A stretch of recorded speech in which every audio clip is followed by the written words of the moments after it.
Good morning, students. Your geography book, lesson 7, lifelines of national economy.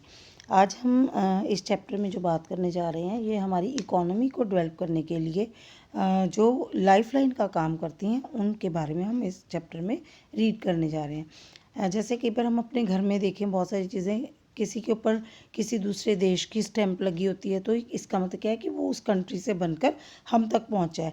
और बहुत सारी चीज़ें जो हम देखते हैं कि हमारे एरिया में वो नहीं बनती और ना ही वो होती हैं यहाँ पर, लेकिन फिर भी हमारे घरों में अवेलेबल होती हैं और मार्केट्स में भी अवेलेबल होती हैं. मार्केट में अवेलेबल होती है तभी हमारे घर तक वो पहुँच पाती हैं. तो इसका मतलब क्या है कि इसके बीच में एक ट्रेडर जो होता है वो काम करता है. व्यापारी जो है वो क्या करता है, चीज़ों को लाकर हमारे तक पहुँचाता है, किसी भी इंडस्ट्री से परचेज़ करता है और उसको क्या करता है फिर कंज्यूमर तक पहुंचाता है. इन सब सर्विसेज को या फिर गुड्स को हम तक पहुंचाने के लिए क्या होता है कि ट्रांसपोर्टेशन की ज़रूरत पड़ती है. तो क्या हो गया कि ट्रांसपोर्टेशन जो है वो हमारी इकोनॉमी की डेवलपमेंट में लाइफलाइन का काम करती हैं. बहुत सारी गुड्स ऐसी होती हैं जो कि अब गुड्स जो बनी हैं वो तो वहीं रहेंगी अगर हमारे पास ट्रांसपोर्टेशन फैसिलिटी नहीं होगी. वो खुद से अपने डिमांड वाले एरिया तक नहीं पहुंच सकती. तो उनको पहुंचाने के लिए हमें ऑटोमेटिकली क्या है कि ट्रांसपोर्टेशन की ज़रूरत पड़ती है. अगर हम बहुत समय पहले की बात करें तो क्या था कि उस समय तक ट्रांसपोर्ट जो था वो ज़्यादा डेवलप नहीं था और ट्रेड भी इतना ज़्यादा नहीं होता था. आसपास के एरियाज़ तक की ट्रेड जो था वो रिस्ट्रिक्टेड रहता था. लेकिन जैसे जैसे टेक्नोलॉजी है और साइंस की डेवलपमेंट हुई वैसे वैसे क्या है ट्रेड और ट्रांसपोर्ट जो है वो एक्सपैंड होना शुरू हो गया और दूर दूर तक ये फैलना शुरू हो गया. Today, the world has been converted into a large village with the help of the efficient and fast moving transport. अब क्या है, आज क्या हो गया कि पूरा विश्व जो है एक गांव एक एक इकट्ठा हो गया. जैसे कि क्या है कि ये जो फास्ट मूविंग ट्रांसपोर्ट है इससे हम कहीं भी जाकर अपना काम जो है उसको कर सकते हैं. Transport has been able to achieve with the help of equally developed communication system. और क्या है कि ये जो ट्रांसपोर्ट है अगर सिर्फ खाली ट्रांसपोर्ट जो है वही काम नहीं कर सकता, उसके साथ एक हमें कम्युनिकेशन का डेवलप सिस्टम जो है वो भी चाहिए जिससे दोनों चीज़ें मिलकर क्या है कि दोनों ही एक दूसरे की कॉम्प्लीमेंट्री हैं व्यापार के लिए और दोनों ही मिलकर हमारे लिए हमारी इकोनॉमी को और ज़्यादा डेवलप कर सकते हैं. इंडिया जो है वो आज क्या है पूरे विश्व के साथ जुड़ना शुरू हो चुका है और उसके लिए अलग अलग ट्रांसपोर्टेशन है. जैसे कि लैंड ट्रांसपोर्ट है जिसमें रोडवेज़, रेलवेज़ और हमारी पाइपलाइंस आती हैं. वाटर ट्रांसपोर्ट जो होते हैं वो इसमें इनलैंड और ओवरसीज़ आते हैं. और एयर ट्रांसपोर्ट जो होता है जिसमें डोमेस्टिक एयरवेज़ और इंटरनेशनल एयरवेज आती हैं, जिसमें कि पब्लिक अंडरटेकिंग भी हो सकती हैं और प्राइवेट एयरलाइंस भी हो सकती हैं. इसमें हम टॉपिक वाइज आगे आगे पढ़ेंगे, जिसमें सबसे पहले ट्रांसपोर्ट में हम रोडवेज़ के बारे में पढ़ने जा रहे हैं. रोडवेज़ जो है वो India is one of the largest road networks in the world, aggregating to about 2.3 million kilometres at present. सबसे बड़ा वो रोड्स का जो है नेटवर्क है. इसका मतलब क्या है कि 56 लाख किलोमीटर्स जो है वो नेटवर्क है. ठीक है. अब क्या है कि इसके लिए ट्रांसपोर्ट जो है ये हमारा बहुत ज़्यादा बढ़ गया. इसके बहुत सारे रीजंस है. कंस्ट्रक्शन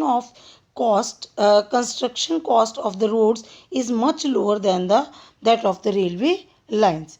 क्या है जो कॉस्ट है रोड्स की कंस्ट्रक्ट करने की ये रेलवे लाइन से हमें कम पड़ती है, सस्ती पड़ती है. Roads can transverse comparatively more dissected and undulating topography. जैसी भी टोपोग्राफी हो, जैसा भी ज़मीन हो, जैसे कोई उबड़ खाबड़ हो, प्लेन हो, माउंटेन्स हैं, डेजर्ट्स हैं, सारी जगह पर जो है कि रोड्स जो हैं उनको बनाना आसान हो सकता है और उनके थ्रू हम कहीं भी पहुंच सकते हैं. Roads can negotiate higher gradients of slopes as such can transverse mountains such as Himalaya. हम हाई से हाई माउंटेन्स जो है वहाँ तक भी पहुँच सकते हैं. Road transport is economical in transportation of few person and relatively smaller amount of goods over short distances. Road transport का हमें बहुत फ़ायदा है क्योंकि ये इकोनॉमिकल है. इकोनॉमिकल किस तरीके से, जैसे कि हमने कम लोगों को अगर लेकर जाना है तो उसके लिए हमारे लिए रोड ट्रांसपोर्ट जो होता है वो चीप पड़ता है। और उसके अलावा कम गुड्स जो हैं अगर हमने और शॉर्ट डिस्टेंस तक पहुंचानी है तो उसके लिए भी हमें रोड ट्रांसपोर्ट जो है वो ज़्यादा सूटेबल रहेगा। It also provides door-to-door service, thus the cost of loading and unloading is much lower. अब क्या है कि हमें ट्रांसपोर्ट जो ट्रांसपोर्ट होता है उसके थ्रू हम गुड्स जो है गुड्स और सर्विसेज जो होती हैं कई बार हमें डोर टू डोर देनी पड़ती हैं। तो उसके लिए क्या है कि ये हमारे लिए लोडिंग और अनलोडिंग चार्जेस जो होते हैं इस पर बहुत कम पड़ते हैं। Road transport is also use as a feeder to the other modes of transport such as they provide a link between railway station air and sea ports. उसने कहा कि ये जो रोड ट्रांसपोर्ट है हमारा ये सभी के लिए बाकियों के लिए एक फीडर का काम करता है। जैसा कि रेलवे स्टेशन है, चाहे हमने रेलवे स्टेशन तक पहुंचना है, चाहे हमने एयरपोर्ट तक जाना है, चाहे हमने सी पोर्ट तक जाना है, तो हमें सबसे पहले कहाँ जाना पड़ेगा, रोड के रास्ते से वहाँ तक पहुँचना पड़ेगा। In India roads are classified in the following 6 classes according to their capacity. इनकी कैपेसिटी के अकॉर्डिंग इनको 6 अलग अलग पार्ट्स में डिवाइड किया गया है। सबसे पहला है हमारा गोल्डन क्वाड्रिलेटरल सुपर हाईवेज। जो गोल्डन क्वाड्रिलेटरल किसको कहा गया, the government has launched a major road development project linking Delhi Kolkata Chennai Mumbai and Delhi by 6 lane super highways, the north south corridors linking Srinagar and Kanyakumari and east-west corridor connecting Silchar and Porbandar are the parts of this project। और क्या था कि इसका सबसे बड़ा objective क्या है कि ये जो हाईवेज़ हैं इनसे क्या होता है हमारा टाइम जो है वो टाइम और डिस्टेंस दोनों ही रिड्यूस हो जाते हैं। जो बड़ी बड़ी मेगा सिटीज़ हैं वहाँ तक पहुँचने के लिए हमें समय कम लगता है। These highways projects are being implemented by the National Highway Authority of India NHAI। अब इसका जो है हमारी रोड ट्रांसपोर्ट जो है इसको संभालने का काम कौन करता है, नेशनल हाईवे अथॉरिटी NHAI जो है वो हमारे लिए काम करती है। National highways link extreme parts of the country. National highways जो हैं वो देश के बाकी हिस्सों को जोड़ने का काम करते हैं, जिसमें क्या है कि हमारे primary road systems are laid and maintained by the Central Public Works Department, जिसकी देखभाल का काम हमारा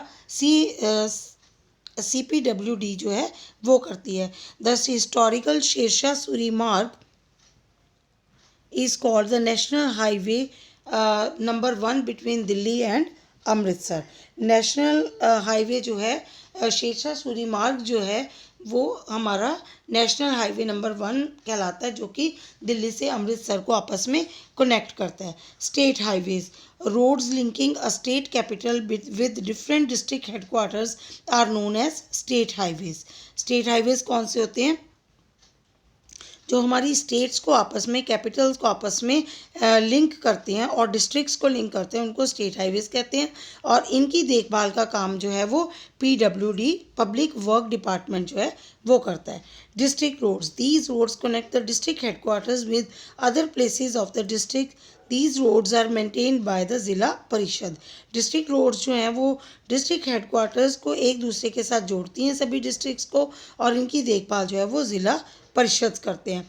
other roads rural roads which link rural areas and villages with towns are classified under this category. Rural roads जो हैं गाँव में, मतलब गाँव की सड़कें जो हैं वो शहरों को आपस में जोड़ती हैं। These roads receive special impetus under the Pradhanmantri Gramin सड़क योजना। इनको सरकार की तरफ से एड आती है, जो योजना बनाई गई थी प्रधानमंत्री ग्रामीण सड़क योजना बनाई गई थी उसके अंडर इनको काम मिलता है। और क्या होता है कि जब रेनी सीज़न आता है तो उस समय में क्या होता है, इनके लिए बहुत सारी दिक्कतें जो है वो आना शुरू हो जाती हैं। Border roads apart from these border roads organization a government of India undertaking constructs and maintains roads in the bordering areas of the country. This organization was established in 1960 and These roads have improved accessibility in the areas of difficult terrains and have helped in the economic development of these areas. ठीक है, ये क्या करती हैं, roads जो हैं वो difficult terrains में जाकर हमारी इकोनॉमिक डेवलपमेंट जो है उसको करती हैं. Roads can be classified on the basis of the type of material used for their construction, such as metalled and unmetalled roads. Metal roads made up of cement, concrete, and therefore these are all weather roads. Unmetalled roads go out of use in the rainy season. जब बारिश का मौसम होता है उस समय में जो अनमेटल्ड रोड्स होती हैं, जो कच्ची सड़कें होती हैं, उनमें बहुत सारी दिक्कतें जो हैं वो आनी शुरू हो जाती हैं. रोड डेंसिटी जो है क्या है कि the length of the road per 100 square kilometre of area is known as the density of the roads की डेंसिटी कहलाती है, क्योंकि क्या है कि half of the roads are unmetalled and this limits their usage during the rainy season. ज़्यादातर हमारी सड़कें जो हैं क्या हैं वो अनमेटल्ड होने की वजह से रेनी सीज़न में उनके साथ बहुत सारी दिक्कतें जो है वो आना शुरू हो जाती हैं. और क्या है कि इनके जो ब्रिजेज़ हैं वो भी बहुत छोटे हैं. इस वजह से हमें सड़कों में बहुत सारी दिक्कतों का भी सामना करना पड़ता है.